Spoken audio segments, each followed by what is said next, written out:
حضرت علی کرم اللہ وجہ کے دور خلافت کی مشکلات، قسط 13، تحریر سلطان محمد عبداللہ اقبال سروری قادری۔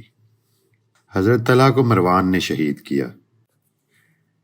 مستدرک 5591 میں درج ہے، قیس بن حازم کہتے ہیں میں نے مروان بن حکم کو دیکھا ہے، جنگ جمل میں جب اس نے حضرت طلحہ پر تیر پھینکا تو وہ ان کے گھٹنے پر جا لگا، وہ اس درد میں بھی تسبیح پڑھتے رہے حتیٰ کہ وہ شہید ہو گئے۔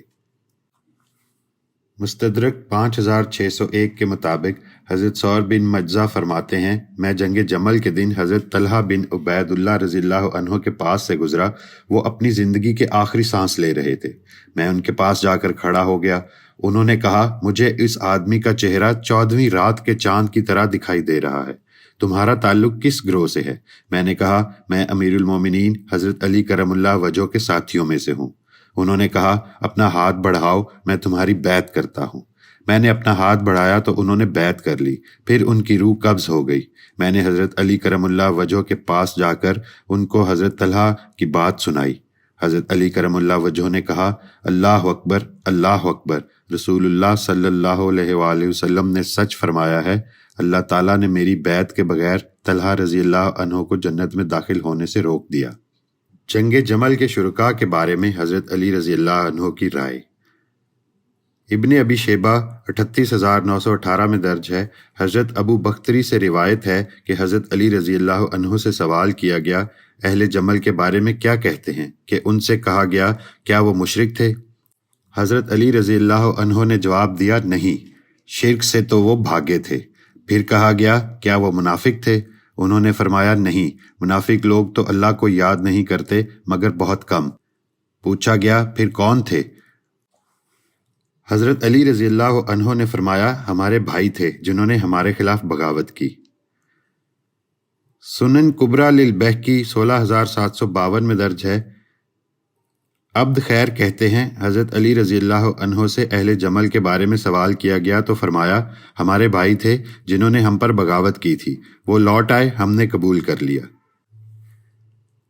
تاریخ ابن خلدون جلد دوم حصہ اول صفحہ 396 پہ درج ہے، ابن خلدون لکھتے ہیں امیر المومنین حضرت علی کرم اللہ وجہ اور حضرت طلحہ و زبیر نے اپنے اپنے لشکروں میں منادی کرا دی کہ کوئی شخص اس مارکے سے بھاگنے والوں کا تعاقب نہ کرے، اس سے نہ لڑے، نہ کسی زخمی پر حملہ کرے اور نہ کسی کا مال و اسباب چھینے۔ ازالۃ الخفا جلد چہارم صفحہ 520 پر شاہ ولی اللہ لکھتے ہیں حضرت عائشہ صدیقہ رضی اللہ تعالی عنہا حضرت طلحہ و زبیر خطا کھانے والے معذور تھے، اس اصول پر کہ جس نے اجتہاد کیا اور خطا کھائی تو وہ ایک اجر کا مستحق ہے، تو وہ اس جہت سے معذور ہیں کہ انہوں نے شبہ سے استدلال، اگرچہ زیادہ راجح دوسری دلیل بھی موجود تھی۔ مستدرک 4628 میں درج ہے، حضرت ابو ذر رضی اللہ عنہ کے آزاد کردہ غلام حضرت ابو ثابت فرماتے ہیں جنگ جمل کے موقع پر میں حضرت علی کرم اللہ وجہ کے ہمراہ تھا۔ جب میں نے ام المومنین حضرت عائشہ صدیقہ رضی اللہ عنہا کو دیکھا تو میرے دل میں بھی وسوسہ پیدا ہوا جو دوسرے لوگوں کو دلوں میں تھا، لیکن نماز ظہر کے وقت اللہ تعالیٰ نے وہ وسوسہ مجھ سے دور کر دیا، چنانچہ میں نے امیر المومنین کے ہمراہ قتال کیا۔ جب جنگ ختم ہوئی اور میں مدینہ منورہ میں آیا تو حضرت ام سلمہ رضی اللہ عنہا کے پاس آیا، میں نے کہا خدا کی قسم میں کھانے یا پینے کی کوئی چیز مانگنے کے لیے نہیں آیا، بلکہ میں تو حضرت ابو ذر کا آزاد کردہ غلام ہوں۔ انہوں نے مجھے خوش آمدید کہا، میں نے ان کو اپنا واقعہ سنایا۔ انہوں نے کہا جب دل اپنے مقام پر اڑ رہے تھے تو اس وقت کیسے بچ گیا؟ میں نے کہا میری بھی حالت وہی تھی، لیکن زوال شمس کے وقت اللہ تعالیٰ نے مجھے شرح صدر عطا کر دیا۔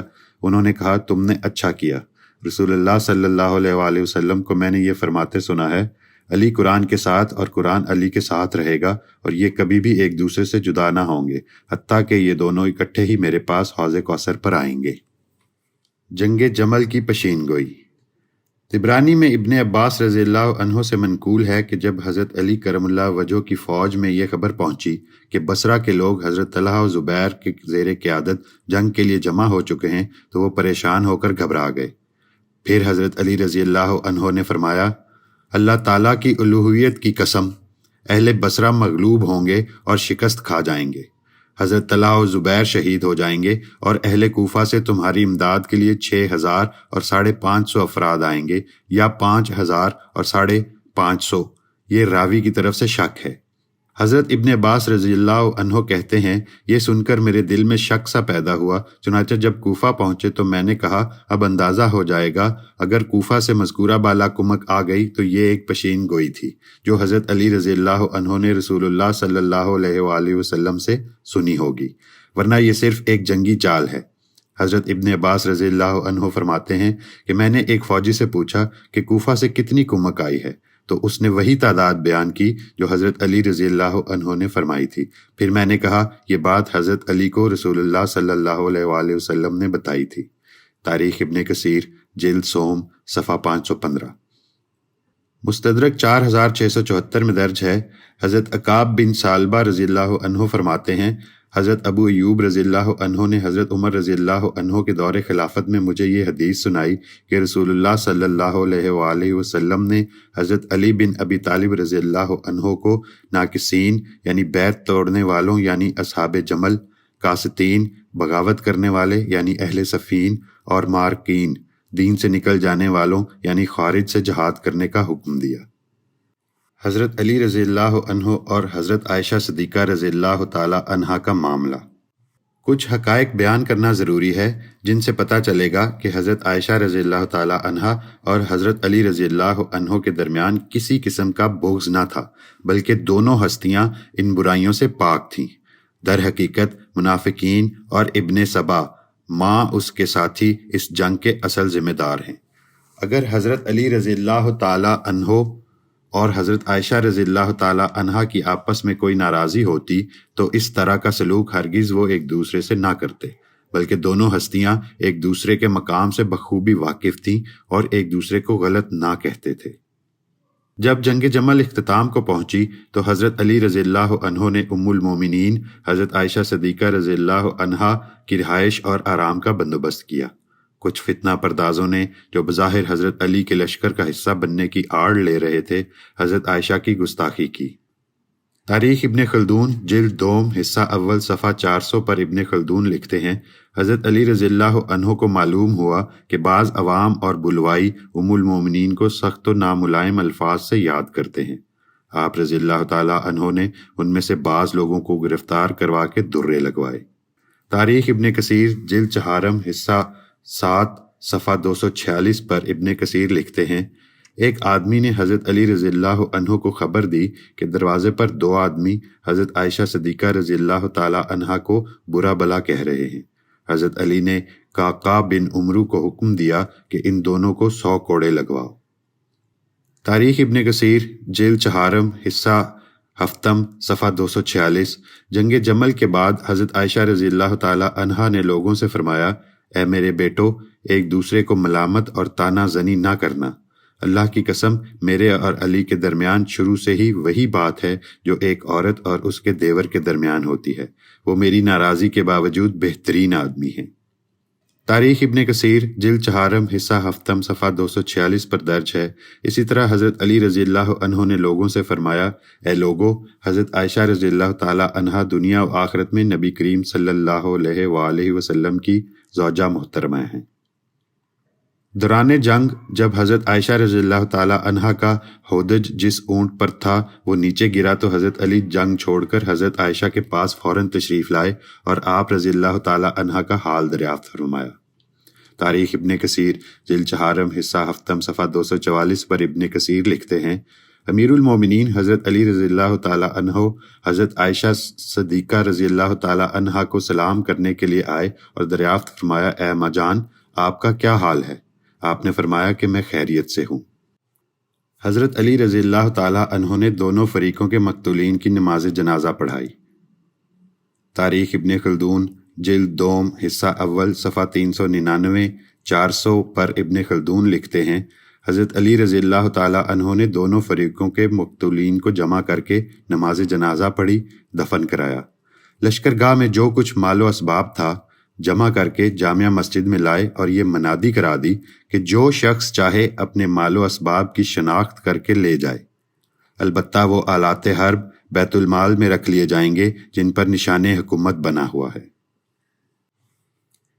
اس طرح حضرت عائشہ رضی اللہ تعالیٰ عنہا بھی حضرت علی رضی اللہ عنہ کے ساتھ شہید ہونے والے شہداء سے اظہار ہمدردی کرتی۔ تاریخ ابن کثیر جلد چہارم حصہ ہفتم صفحہ 246 پر درج ہے، حضرت عائشہ رضی اللہ تعالیٰ عنہا نے ان لوگوں کے بارے میں دریافت کیا جو ان کے لشکر اور حضرت علی کے لشکر میں شہید ہو گئے تھے۔ جب بھی ان میں سے کسی کا تذکرہ آتا تو آپ رضی اللہ تعالیٰ عنہا اس کے لیے کلمہ ترحم کہتی اور دعا کرتی۔ اسی طرح جب حضرت عائشہ صدیقہ رضی اللہ تعالیٰ عنہا بصرہ سے رخصت ہونے لگیں تو حضرت علی نے بڑی شان و شوکت اور کمال عزت کے ساتھ رخصت کیا۔ تاریخ ابن کثیر حصہ ہفتم جلد چہارم صفحہ 246 پر ابن کثیر لکھتے ہیں، جب حضرت عائشہ صدیقہ رضی اللہ تعالیٰ عنہا نے بصرہ سے واپسی کا ارادہ کیا تو حضرت علی نے جس قدر سواریوں، توشہ اور سامان وغیرہ کی ضرورت تھی آپ رضی اللہ تعالیٰ عنہا کے پاس بھیج دیا، اور حضرت عائشہ کے ساتھ آنے والے لوگوں میں جس قدر بچ گئے تھے انہیں واپس جانے کی اجازت دے دی، ماں سوائے ان کے جو خود ہی بصرہ میں رہنا پسند کریں، اور حضرت عائشہ رضی اللہ تعالیٰ عنہا کی مصاحبت کے لیے بصرہ کی 40 معروف و صالح خواتین کو منتخب کیا، اور آپ کے بھائی محمد بن ابی بکر رضی اللہ عنہ کو بھی آپ کے ساتھ بھیجا۔ جب کوچ کا دن آیا تو حضرت علی رضی اللہ عنہ دروازے پر آ کر کھڑے ہو گئے اور دیگر لوگ بھی رخصت کرنے کے لیے حاضر ہوئے۔ حضرت عائشہ صدیقہ رضی اللہ عنہ اپنے ہودج میں مکان سے باہر تشریف لائیں اور لوگوں کو الوداع کہا اور ان کے لیے دعا فرمائی۔ تاریخ ابن خلدون حصہ اول جلد دوم صفحہ 400 پہ ابن خلدون لکھتے ہیں، رجب 32 ہجری کو امیر المومنین حضرت علی رضی اللہ عنہ نے سامان سفر کا بندوبست کیا اور ام المومنین حضرت عائشہ رضی اللہ تعالی عنہا کو بصرہ کی 40 عورتوں اور حضرت محمد بن ابی بکر کے ہمراہ بصرہ سے روانہ کیا۔ مشائیت کی غرض سے چند میل خود آئے اور آپ کے بڑے لڑکے حضرت حسن رضی اللہ عنہ ابن علی رضی اللہ عنہ ایک دن کی مسافت تک ساتھ گئے۔ ازالۃ الخفا جلد چہارم صفحہ 523 پر درج ہے، حضرت عمار بن یاسر رضی اللہ عنہ نے کہا کہ بے شک ہماری ماں یعنی حضرت عائشہ رضی اللہ تعالی عنہا نے یہ سفر کیا، یعنی جنگ جمل والا، اور خدا کی قسم وہ زوجہ ہیں محمد صلی اللہ علیہ وآلہ وسلم کی دنیا میں اور آخرت میں، لیکن اللہ نے ہمیں آزمائش میں ڈالا تاکہ وہ جان لے کہ ہم ان کی اطاعت کرتے ہیں یا اللہ کی۔ جنگ جمل اور امت مسلمہ میں تقسیم۔ یہ بھی حقیقت ہے کہ جنگ جمل کی وجہ سے مسلمانوں میں بہت تقسیم پیدا ہو گئی۔ مکہ سے لے کر بصرہ تک تقریباً تمام قبائل تقسیم ہو گئے۔ حضرت عائشہ صدیقہ رضی اللہ تعالی عنہا کا لشکر جدھر سے گزرتا وہاں کا قبیلہ 3 حصوں میں بٹ جاتا۔ اول حضرت عائشہ رضی اللہ تعالی عنہا کا ساتھ دینے والے، دوم حضرت علی رضی اللہ تعالی عنہ کا ساتھ دینے والے، اور سوم اس معاملے سے علیحدہ رہنے والے۔ اس کے علاوہ حضرت عائشہ رضی اللہ تعالی عنہا نے تمام علاقوں میں خطوط لکھے کہ ان کی مدد کے لیے نکلے۔ اس طرح وہ قبائل بھی تقسیم ہو گئے۔ گو کہ اس دور میں ذرائع ابلاغ اتنے تیز نہیں تھے اور خبر جلدی نہیں پھیلتی تھی، لیکن اس کے باوجود کہا جاتا ہے کہ جنگ جمل کے واقعے کا علم بہت سے مسلمانوں کو اسی دن ہو گیا۔ تاریخ ابن کثیر جلد چہارم حصہ ہفتم صفحہ 246 پر ابن کثیر لکھتے ہیں، مورخین کہتے ہیں کہ مکہ، مدینہ اور بصرہ کے درمیان رہنے والوں کو جنگ کے دن ہی اس حادثہ عظیم کا علم ہو گیا تھا، اور یہ اس طرح کہ گدھ اور چیلیں انسانی اعضاء ہاتھ اور پاؤں وغیرہ اٹھائے اڑ رہی تھیں، اور ان میں سے کچھ ان راستوں پر گر جاتا تھا، حتیٰ کہ اہل مدینہ نے جنگ کے دن غروب شمس سے پہلے ہی اس حادثہ عظیمہ کو جان لیا۔ یہ اس طرح کہ ایک گدھ ان لوگوں کے پاس سے کوئی چیز لے کر گزرا، وہ اتفاق سے گر پڑی۔ لوگوں نے دیکھا تو وہ ہتھیلی تھی جس میں ایک انگوٹھی تھی جس پر نقش عبد الرحمن بن عتاب تھا۔ بیعت خلافت سنبھالنے کے بعد حضرت علی کرم اللہ وجہہ نے امیر معاویہ کو خطوط لکھے کہ بیعت کر لیں، لیکن امیر معاویہ نے ان خطوط کا کوئی جواب نہ دیا۔ تاریخ ابن خلدون جلد دوم حصہ اول صفحہ 380 میں ابن خلدون لکھتے ہیں، اسی زمانے میں دوسرا خط صبرہ جہنی کے ہاتھ معاویہ کے پاس بھیجا گیا۔ معاویہ نے شہادت عثمان کے بعد 3 مہینے تک کچھ جواب نہ دیا۔ بعد ازاں قبیصہ ابسی کو ایک خط سر بمہر بھجوایا جس کا عنوان یہ تھا، من معاویہ الی علی۔ علاوہ اس کے کچھ زبانی پیام کہہ کر قاصد کے ہمراہ مدینہ روانہ کیا۔ صبرہ اور قبیصہ ربیع الاول 36 ہجری میں مدینہ داخل ہوئے۔ جس طرح امیر معاویہ نے فرمایا تھا اسی طرح قبیصہ نے پیام دے کر خط دیا۔ مہر توڑی گئی، لفافہ کھولا گیا تو اس میں سوائے عنوان خط کے اور کچھ تحریر نہ تھا۔ طبری جلد سوم حصہ دوم صفحہ 93 میں طبری لکھتے ہیں، حضرت علی رضی اللہ عنہ نے امیر معاویہ کے پاس صبرہ الجہنی کو قاصد بنا کر روانہ کیا۔ یہ ان کے پاس پہنچے اور حضرت علی رضی اللہ عنہ کا خط دیا، لیکن امیر معاویہ نے خط کا کوئی جواب نہ دیا اور کئی روز بعد قاصد کو روانہ کر دیا۔ قاصد جب جواب لکھنے کے لیے کہتا تو امیر معاویہ جواب نہ دیتے بلکہ یہ شعر پڑھنے لگتے، کلا کی طرح جمے رہو یا پھر مجھے ایک ہولناک جنگ کی دعوت دو جو جوان اور بچے کو بوڑھا بنا دے۔ تمہارے پڑوسیوں اور لڑکوں کی ایسی خون ریزی ہوگی کہ کن پٹی اور سر کے بال بھی سفید ہو جائیں گے، آقا اور غلام دونوں عاجز ہو جائیں گے اور ہمارے علاوہ کوئی والی اور حاکم نہ ہوگا۔ الغرض جب بھی صبرہ الجہنی خط پڑھ کر سناتے یا جواب کا تقاضا کرتے تو امیر معاویہ یہی اشعار پڑھتے۔ تاریخ ابن کثیر جلد چہارم حصہ ہفتم صفحہ 330 میں درج ہے، حضرت علی رضی اللہ عنہ نے امیر معاویہ کو بہت سے خطوط لکھے لیکن انہوں نے کوئی جواب نہ دیا۔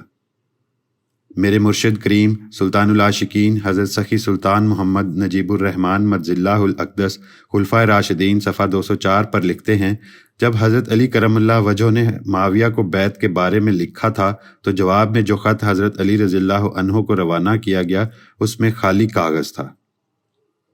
طبری جلد سوم حصہ دوم صفحہ 39-40 پر طبری لکھتے ہیں، امیر معاویہ نے بنو ابس کے ایک شخص کو بلوایا اور بنو رواحہ کے ایک آدمی کو بھی طلب کیا جس کا نام قبیصہ تھا، اور اسے ایک دفتر یعنی خط سپرد کیا جس کا عنوان تھا معاویہ کی جانب سے علی کو جواب۔ اس پر مہر لگی ہوئی تھی۔ قبیصہ کو یہ دفتر سپرد کر کے امیر معاویہ نے حکم دیا کہ جب تم مدینہ پہنچو تو نیچے کا کاغذ کھول لینا، پھر اسے کچھ باتیں سکھائیں کہ مدینہ پہنچ کر لوگوں سے ایسا اور ایسا کہنا۔ جب امیر معاویہ کے قاصد مدینہ پہنچے تو قاصد نے اسی طرح کاغذات کھول دیے جس طرح امیر معاویہ نے حکم دیا تھا۔ لوگوں نے ان کاغذات کو دیکھنا شروع کیا اور اسے دیکھ کر اپنے اپنے گھروں کو جانے لگے، اور یہ سب کو معلوم ہو گیا کہ امیر معاویہ اس خلافت پر معترض ہیں۔ قاصد اسی طرح آگے بڑھتا ہوا حضرت علی رضی اللہ تعالی عنہ کے پاس پہنچا اور کاغذات کا پلندہ انہیں دیا۔ انہوں نے مہر توڑی تو اس میں کچھ بھی درج نہ تھا۔ حضرت علی رضی اللہ عنہ نے جب والی شام مقرر کیا تو اسے بھی واپس کر دیا گیا۔ تاریخ ابن خلدون جلد دوم حصہ اول صفحہ 279-280 پر ابن خلدون لکھتے ہیں، سہیل بن حنیف جو امیر شام ہو کر جا رہے تھے تبوک پہنچے۔ چند سواروں سے ملاقات ہوئی۔ سواروں نے دریافت کیا تم کون ہو؟ سہیل نے جواب دیا میں امیر شام ہوں۔ سواروں نے کہا تم کو اگر حضرت عثمان کے سوا اور کسی نے امیر مقرر کر کے روانہ کیا ہے تو لوٹ جاؤ۔ سہیل یہ سن کر مدینہ کی جانب لوٹے۔ تاریخ ابن کثیر جلد چہارم حصہ ہفتم صفحہ 922 پر درج ہے، حضرت عبداللہ ابن عباس رضی اللہ عنہ نے حضرت علی رضی اللہ عنہ کو مشورہ دیا تھا کہ امیر معاویہ کو معزول نہ کریں ورنہ آپ کی خلافت کے لیے مسائل پیدا ہوں گے۔ ابن کثیر لکھتے ہیں کہ حضرت ابن عباس نے حضرت علی سے کہا خصوصاً امیر معاویہ کو شام کی عمارت پر بحال رکھیں، اور کہا کہ مجھے اندیشہ ہے کہ اگر آپ نے انہیں معزول کر دیا تو وہ آپ سے خون عثمان کے قصاص کا مطالبہ کریں گے۔ جاری ہے۔ استفادہ کتب تاریخ ابن خلدون، مصنف علامہ عبد الرحمن ابن خلدون، نفیس اکیڈمی کراچی۔ تاریخ ابن کثیر تصنیف حافظ عماد الدین ابو الفدا اسماعیل، ناشر دارالاشاعت کراچی۔ ازالۃ الخفا شاہ ولی اللہ محدث دہلوی۔